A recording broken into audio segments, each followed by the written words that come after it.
राधे राधे। हर हर गंगे। आप सभी को दशहरा महापर्व की बहुत बहुत शुभकामनाएं। प्रिय श्रोतागण, हिंदू धर्म में माँ गंगा को कलयुग का साक्षात तीर्थ और पाप मोचिनी यानी कि पाप को नष्ट करने वाली माना गया है। ज्येष्ठ मास के शुक्ल पक्ष की दशमी तिथि को मनाए जाने वाला गंगा दशहरा का यह पावन पर्व सनातन परंपराओं में बहुत महत्वपूर्ण है। इस दिन गंगा स्नान, अन्न वस्त्र का दान, जप तप, कथा श्रवण, उपवास और उपासना करने का विशेष विधान है। गंगा दशहरा के दिन 10 की संख्या को बहुत शुभ माना जाता है। इसके पीछे कई आध्यात्मिक कारण छिपे हैं। पौराणिक कथाओं के अनुसार जब माँ गंगा का देवलोक से पृथ्वी पर अवतरण हुआ था, तब वह ज्येष्ठ मास के शुक्ल पक्ष की दशमी तिथि थी।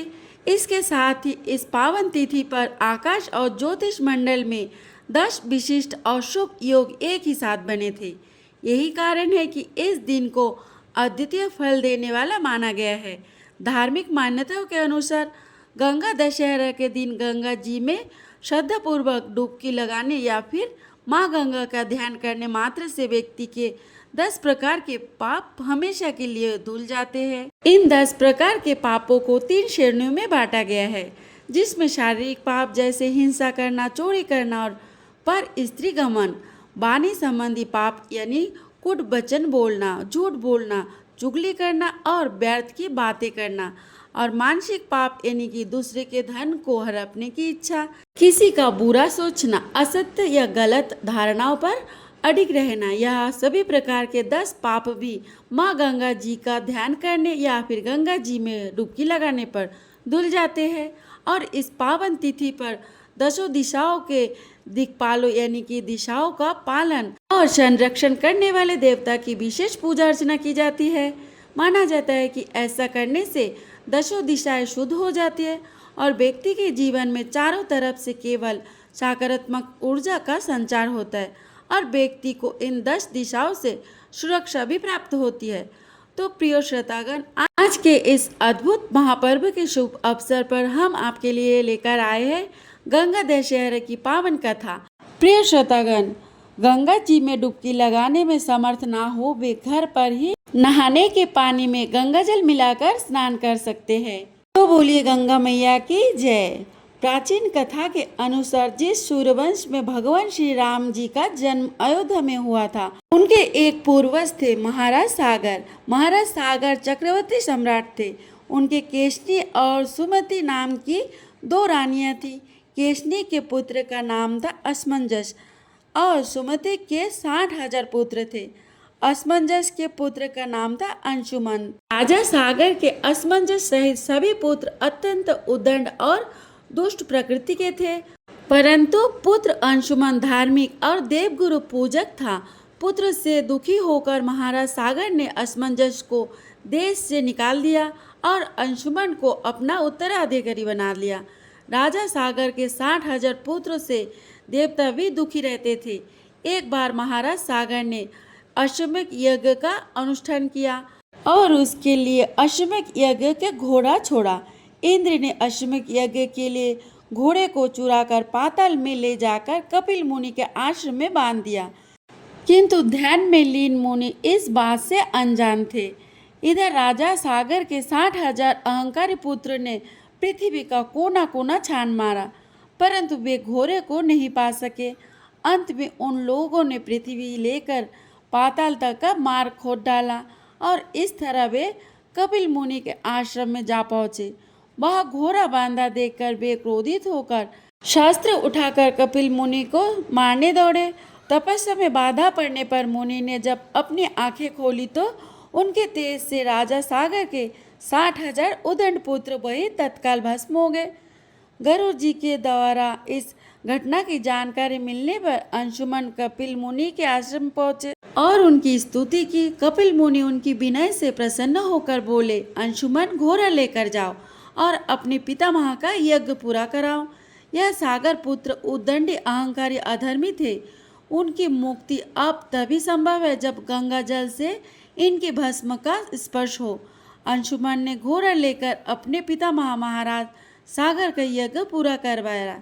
महाराज सागर के बाद अंशुमन राजा बने, किंतु उन्हें अपने चर्चाओं की मुक्ति की चिंता सदैव बनी रही।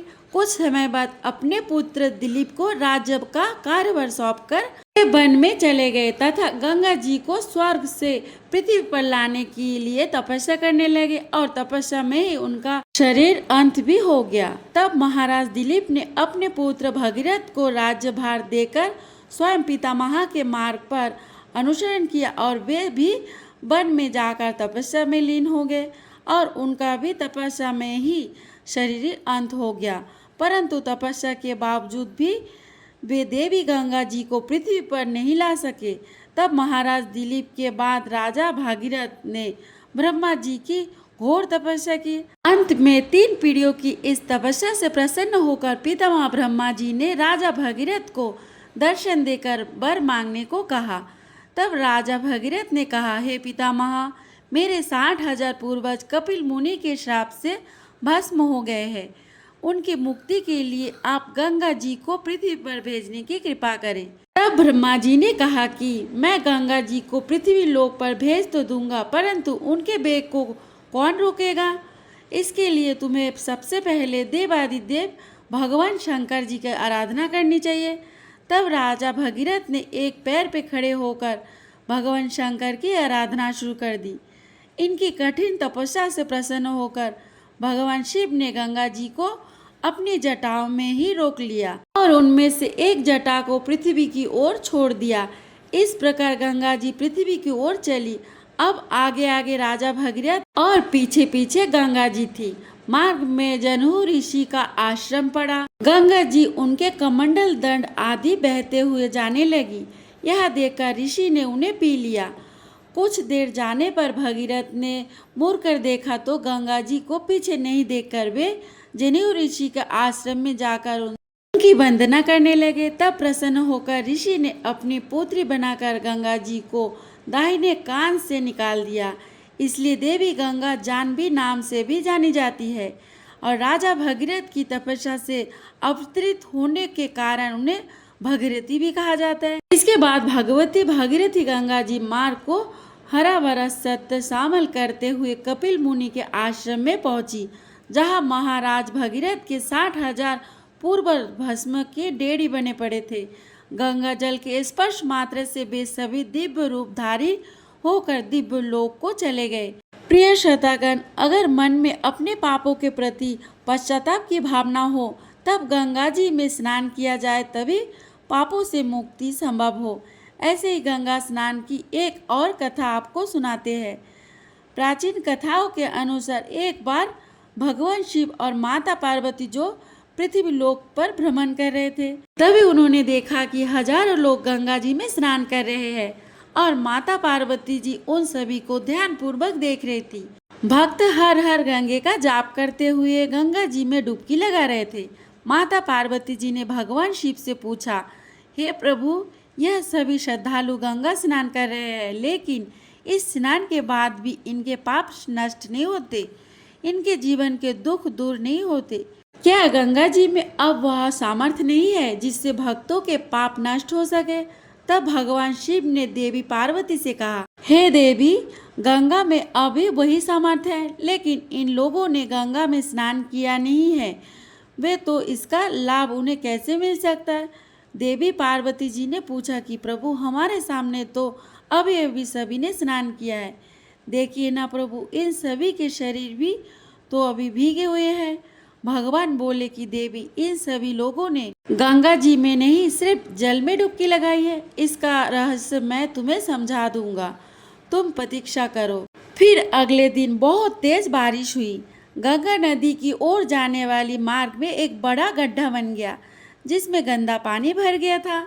वहाँ पर भगवान शिव एक वृद्ध के रूप में और माता पार्वती जी एक सामान्य स्त्री के रूप में प्रकट हो गए। भगवान शिव ने माता पार्वती जी को समझाया कि देवी देखो, मैं इस गड्ढे में गिर जाऊंगा, कुछ देर बाद यहाँ से गंगा स्नान करके हजारों लोग निकलेंगे। तुम उनसे मुझे इस गड्ढे से बाहर निकालने के लिए मदद मांगना और उनसे कहना कि मुझे केवल वही व्यक्ति हाथ लगाए जो निष्पाप हो, जिसने कभी अपने जीवन में पाप ना किया हो, वही मुझे इस गड्ढे से बाहर निकाले। और अगर किसी पापी ने मुझे हाथ लगा दिया तो वह तुरंत भस्म हो जाएगा। इस तरह देवी पार्वती जी को समझाकर भगवान शिव एक वृद्ध व्यक्ति के रूप में उस गड्ढे में बैठ गए और बचाओ बचाओ चिल्लाने लगे। गड्ढे के पास में ही बैठी देवी पार्वती जी, जो कि एक सामान्य स्त्री के रूप में थी, वे भी लोगों से सहायता मांगने लगी कि उनके पति गड्ढे में गिर गए, कोई उन्हें गड्ढे से बाहर निकालो। उनकी चीख पुकार सुनकर वहां पर बहुत सारे लोग इकट्ठा हो गए। जब वे लोग उस वृद्ध व्यक्ति को गड्ढे से बाहर निकालने के लिए बढ़ने लगे, तब देवी पार्वती जी ने कहा कि उन्हें वही व्यक्ति हाथ लगाए जो निष्पाप हो, वरना वह भस्म हो जाएगा, जिसने कोई पाप ना किया हो। अब वह बात सुनते ही जो लोग सहायता के लिए आगे बढ़ रहे थे, वे तुरंत पीछे हट गए। सभी ने सोचा कि ऐसा ना हो कि इसकी मदद करने के चक्कर में हम किसी मुसीबत में फंस जाए। ऐसा सोचकर वे लोग वहाँ से निकल गए। गंगा स्नान करके लोग जा रहे थे, लेकिन कोई वृद्ध व्यक्ति की मदद करने के लिए आगे नहीं बढ़ रहा था। ऐसे ही शाम हो गई, तब भगवान शिव ने देवी पार्वती जी से कहा, देखा देवी, यह कोई ऐसा नहीं आया जिसने आस्था और विश्वास के साथ गंगा स्नान किया हो। तभी वहां पर एक और युवक आया और वहां हर हर गंगे का जाप कर रहा था। उनसे वृद्ध व्यक्ति के गड्ढे में फंसा देखा तो वह मदद करने के लिए आगे बढ़ा। तभी देवी पार्वती बोली कि रुको, इन्हें वही व्यक्ति बाहर निकाल सकता है जो निष्पाप हो। उस युवक ने कहा कि माते, आपको मेरे निष्पाप होने पर संदेह क्यों है? देखिए ना, मैं अभी भी गंगा स्नान करके आया हूँ। गंगा जी में स्नान करने के बाद भी पाप रहते हैं क्या? आस्था के साथ गंगा स्नान करने से मैं पूरी तरह पवित्र हो गया हूँ।